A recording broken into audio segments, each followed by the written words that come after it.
দিনের 4টি সময় শিশুদেরকে খোঁচাখুচি করা বা বারবার একটা কথা বলা অথবা তাদেরকে কোনো ধরনের বকাবকির থেকে নিজেকে বিরত রাখা ভালো।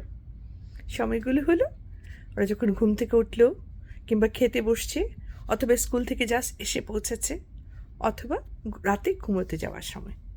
আসলে এই সময়গুলোতে না বাচ্চাদের মনটা একটু বিক্ষিপ্ত থাকে, তাই এই সময় যদি তাদেরকে আমরা খোঁচাই বা বিরক্ত দেখাই বেড়াতে, তখন ওরা আরও বেশি, ওরা ওই মুহূর্তে না একটু চায় আদর।